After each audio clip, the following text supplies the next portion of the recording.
Peter von Panda here. Hey, just bought myself a watch. It's a Rain RN3603, and the reason I got it is because I have seen pictures of this watch before. Rain, not the TV show with the hot chicks and the modern music on the CW, but this is a brand of watches. Kind of been intrigued by them. One, because they only seem to have two store locations or retailer locations on their website, and one of them's in, I believe, West Bloomfield, Michigan, which isn't too far from where I grew up. And I just kind of thought, oh, that's weird that they have one outside store. This is a Belfour watch, and it's a skeletonized watch, and I bought it, spent my own money on it, and wanted to check it out because I thought in pictures that I've seen before, I thought it looked nice. Now, I paid my own money for it because Rain doesn't owe me anything. And one of the reasons I got it is because you can buy this online for quite a bit cheaper than you can buy it for on the Rain website. Just trying to get the glare down a little bit. I want to say it's like $1,300 on the Rain website, and I probably don't have as much information as I should for someone who's about to review a watch, but I want to say I think it's like a Chinese movement. That doesn't necessarily mean it's bad. But I believe it is a Chinese, as you can see, automatic movement. They do looks like they put a little effort into kind of making it look fairly decent. I see some blued screws on there. I don't see any perlage on anything, but looks like there's a little bit of engraving on the piece there. If we kind of spin around here, and I try not to blind you with light, see the balance wheel going and the escapement going, and obviously as I'm moving it around, the rotor with the Rain logo on it is moving pretty freely. I can hear it maybe a little bit more than I'd want to, and I can feel it, but I usually can. And as you can see there, you can see my hand behind it, so it truly is skeletonized. It looks like there's a little bit of decoration on some of the hardware and some of the braces and supports, but that's maybe it. You can see one of the jewels there, so obviously it's a pretty good look at the back. High polished case here, obviously an exhibition window. 316L stainless steel, 5 atmospheres water resistance. It says Rain with a little Rain crown there. Very flat, very shiny back case. As you can see, the lugs here are maybe very traditional. The whole case itself is very, very shiny, and it's very cylindrical. And in terms of, let's see here, this just looks like it's going to be plastic. Okay, just some protection on the crown, so don't judge the crown by that. I'm not going to get it off here in time to make it look pretty. Now I'm going to have a little blue crap all over my hands, but I'm just kind of looking at the case because for $1,300 new, I would expect this thing to be awesome, but I would also expect it to have like a Solita or Soprod or at least an ETA movement. And I don't see any issues on the machining or the case construction. I don't see any waviness. There's just my fingerprints on it. So I guess I'm pretty impressed with that. There isn't a whole lot of design to the outside. Now, what I will say is, I bought this for about a little under $600. I think $560. So, less than half of what the list price is, but that doesn't really tell me much. Now, at $600, I'm still expecting a pretty decent watch, and I'm going to be kind of ticked if it's not decent enough.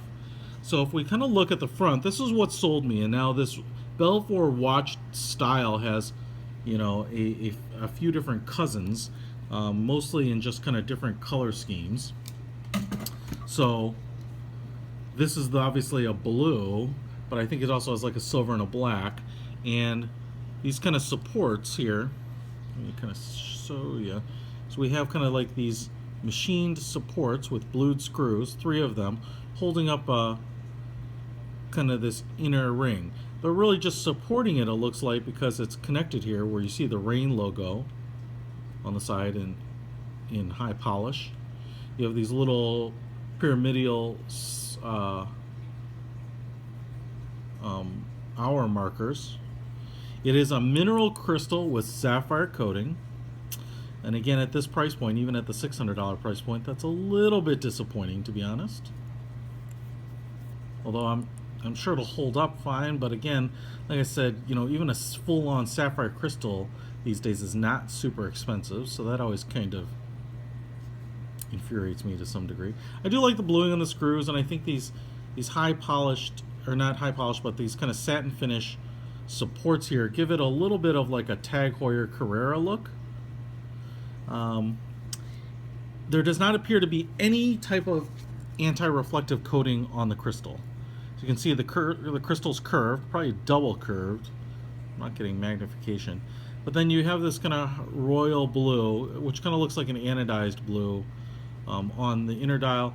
The outer chapter ring here, the bezel, is kind of interesting because it's not just a flat, you know, ramp. You can see it might be a little hard to see, but it's kind of curved, so it kind of creates like a true bowl effect.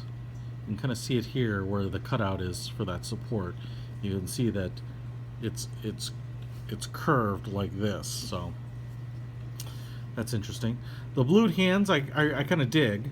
You know, it's not maybe the easiest thing to see here, but they are kind of that blued color, which I love. I love when watches do that. It just looks great. And it's a 44 millimeter case, kind of a rounded bezel right there, so it looks pretty smooth. I think it looks pretty attractive. I mean, I'll give it that.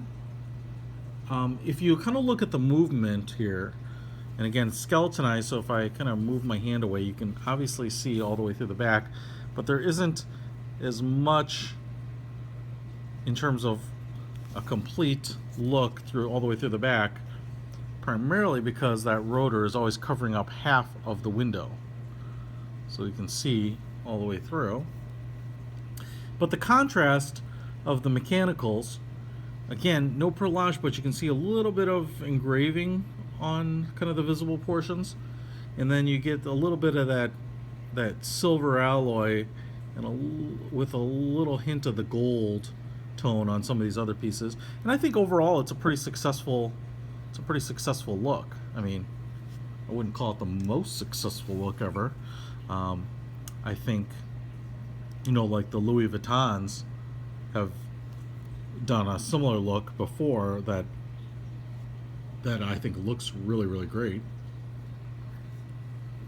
But it is running, and I don't know how accurate the time is, but there might be a point where, you know, Chinese movements, if this is, don't quote me on that, have as good a reputation as the Japanese movements. You know, there's nothing wrong with the Seiko or the Miyota automatic movements. You know, a little bit of price you'll pay on terms of prestige, but they're super reliable and very accurate. So, in an alligator style leather band, and I'm assuming that this is real leather at this price point, it damn well better be, and it's blue. So let's go ahead and just throw this thing on. Might not be the fairest thing because I'm wearing a blue watch or a blue shirt too, so you're going to get a little color clash here. But on my 7.5 inch wrist, you know, I've got a little extra band. Oh, it says Rain there, blasted on the buckle. Nice high polished, a decent, you know, chunky buckle, so it definitely feels a little better than some of the cheap ones. But here it is, 44 millimeter on my wrist, and I think that looks pretty good. I mean, to be honest, you know, I guess the look of it has kind of sold me. Now, let me spend a few minutes here and get honest with you. I kind of think it feels pretty good. The band is pretty nice. The watch is really interesting looking, that's for sure.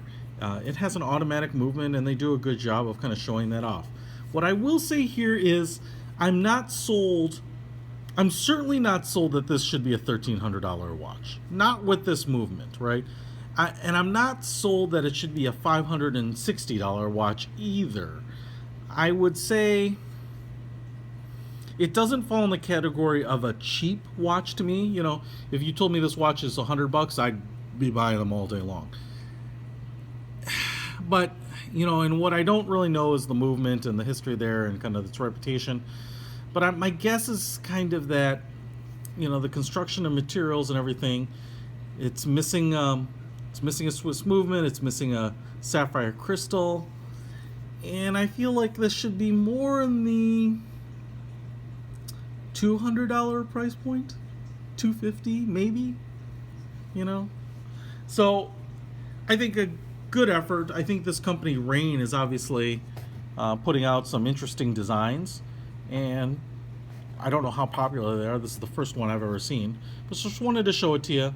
I think it's a good watch, but when I think of how much money I parted with for it, I'm not totally convinced I got a good bargain. But the honest to God answer is that I did it mostly because I was intrigued by the design. I thought that was really unique, and I wanted to share it with you guys because I know when you're out there looking at spending your hard-earned money, it's kind of nice to have a little bit of a heads up on what you're going to get, especially on some of these things that are a little bit more fringe. But I do think it looks nice, including this little outer ring here, which is kind of like a railroad track almost, with the little pips at the minutes and then some serifed numbers on the minutes. I think it looks good. Overall, I think it looks good and pretty successful design. There it is. The Rain RN3603 Skeleton Belfour watch, Peter von Panda. Out.